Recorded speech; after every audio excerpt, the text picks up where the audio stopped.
casamento é a ferramenta, é a maior ferramenta que Deus criou para aproximar o ser humano de Deus. O casamento existe muito antes de Cristo ter vindo à Terra.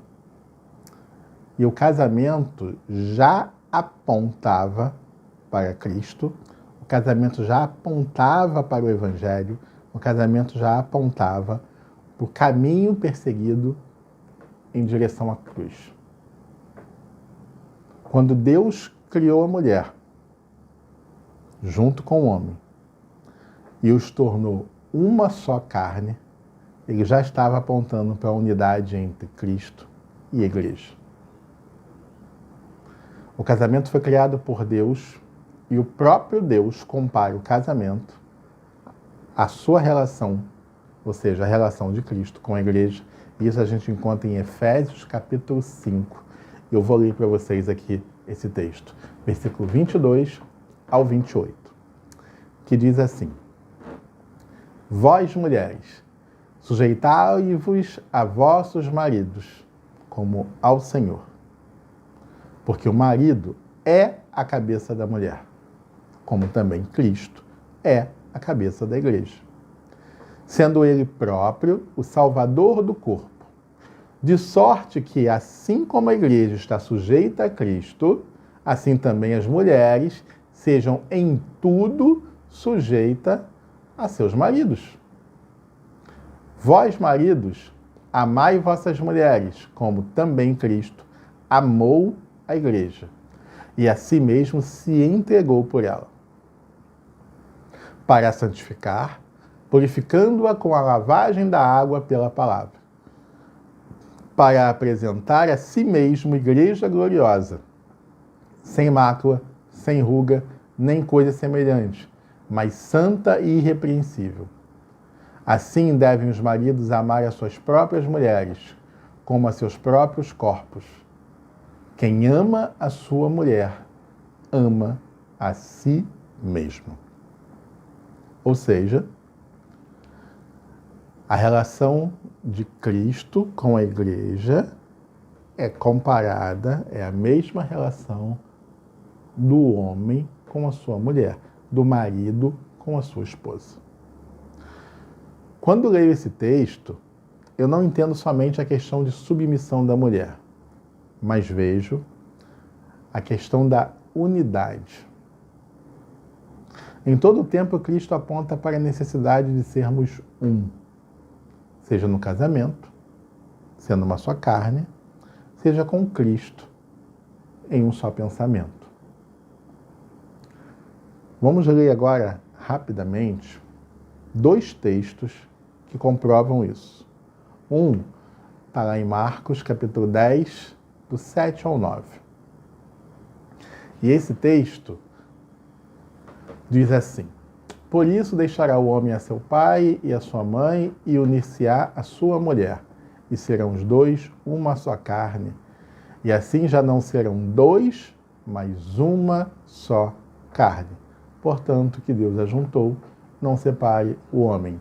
A gente vai ver esse mesmo texto em Gênesis, a gente vai ver esse mesmo texto em Mateus, a gente vai ver várias passagens da Bíblia falando exatamente a mesma coisa, tanto no Antigo Testamento quanto no Novo Testamento.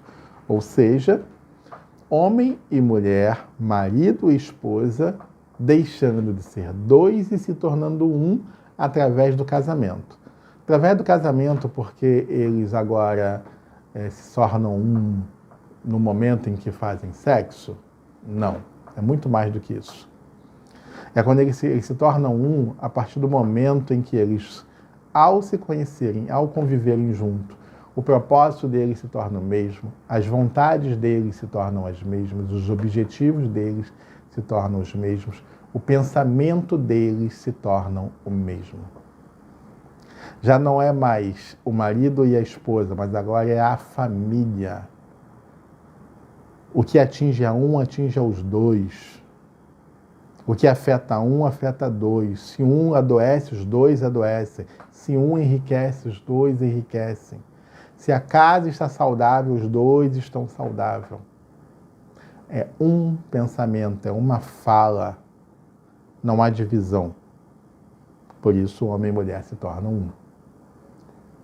Deveria ser assim um casamento. E aí, se o seu não era assim, ou se o seu não está assim, ainda está em tempo de ajustar mediante a palavra do Senhor. Agora, vamos abrir em João, capítulo 17, do 20 ao 21, que diz assim. Essa é a oração de Jesus ao Pai. Finalzinho ali, por poucos momentos antes de Jesus ascender ao céu. Jesus está dando um relatório ao Pai sobre como foi o ministério dele aqui na Terra. E aí ele faz uma oração. E nessa oração diz assim, ó, e não rogo somente por estes, mas também por aqueles que pela tua palavra hão de crer em mim. E aí estamos eu e você aí, né? Para que todos sejam um, como tu, ó Pai, o és em mim, e eu em ti. Que também eles sejam um em nós, para que o mundo creia que tu me enviaste. Agora Jesus ora para a unidade da igreja. Que a igreja tenha o mesmo pensamento, o mesmo desejo, as mesmas vontades que havia em Cristo Jesus. Mesmo pensamento, mesma vontade. Que a igreja seja um com Cristo, assim como Cristo era um com o Pai. De novo, a gente está tendo a mesma analogia do que existe no casamento, agora com a igreja. O casamento é a oportunidade mais real de vivermos o Evangelho. Só o casamento é capaz de produzir em nós o fruto do Espírito. Preste atenção. Para se manter casado é necessário amor, alegria, paz, longanimidade, benignidade, bondade, fidelidade, mansidão, muita mansidão e muito domínio próprio. Concorda? Só que eu acabei de descrever o fruto do Espírito, que são também as características para um bom relacionamento conjugal. Só o casamento é capaz de produzir em nós as verdadeiras características do amor, que são semelhantes ao fruto. Preste atenção. O amor é paciente, bondoso, não inveja, não se vangloria, não se orgulha, não maltrata, não procura seus interesses, não se ira facilmente, não guarda rancor, não se alegra com a injustiça, mas se alegra com a verdade. Tudo sofre, tudo crê, tudo espera, tudo suporta. O amor nunca perece. Deus é o amor. Deus precisa fazer parte do nosso casamento. Deus fazendo parte do nosso casamento. Essas características vão ser vistas em nosso casamento. Nós vamos ter no nosso casamento bondade. Não teremos inveja, porque teremos tudo. Não vamos se vangloriar, porque tudo daremos glória a Deus. Não vamos nos orgulhar de nada, porque saberemos que nada é feito por nós, e sim por Deus. Não maltrataremos um ao outro. Não procuraremos os nossos próprios interesses, mas os interesses de Deus. Não vamos nos irar com coisa alguma, ou pelo menos não de forma fácil. Não guardaremos rancor, porque aprenderemos o perdão. Não vamos nos alegrar com a injustiça, muito ao contrário disso, vamos nos alegrar com a verdade, com a justiça. Vamos aprender a sofrer, porque Cristo sofreu. Vamos crer no Senhor, na esperança, na sua volta, que está próxima. Vamos aguardar. Vamos suportar, a tudo. E principalmente, o amor nunca irá acabar, porque o amor é Deus. Deus é o amor. No casamento, nós aprendemos a respeitar as diferenças. Diferença de cultura, de educação, de aprendizado, de entendimento. Somos criados por famílias diferentes, em momentos diferentes. Muitas vezes temos idades diferentes e por isso vivemos em gerações diferentes, com aprendizados diferentes. Por isso precisamos respeitar as diferenças um do outro. Nós geramos frutos e percebemos que somos iguais. Ou seja, apesar de sermos diferentes, o fruto que geramos é o fruto do Espírito, assim como é no Evangelho.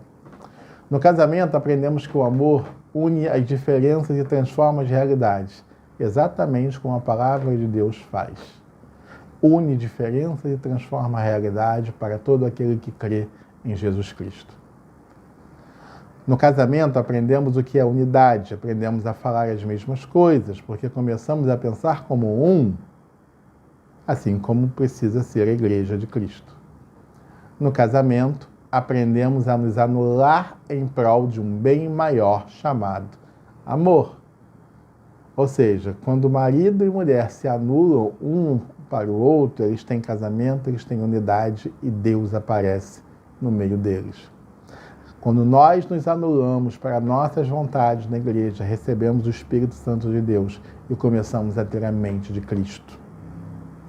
No casamento, aprendemos o caminho que nos conduz a Deus, assim como é o Evangelho do Senhor. Então a dica para você é: lute pelo seu casamento com as armas que Deus te deu para vencer o mundo. A Bíblia, a palavra, o Evangelho. Aplique o Evangelho na sua casa. Aplique o Evangelho no seu casamento. E o seu casamento terá um desfecho muito fantástico, muito diferente do que ele tem tido hoje. Ok? Que Deus te abençoe. Espero que esse vídeo ajude a você e muitas outras pessoas. E a gente se vê no próximo vídeo.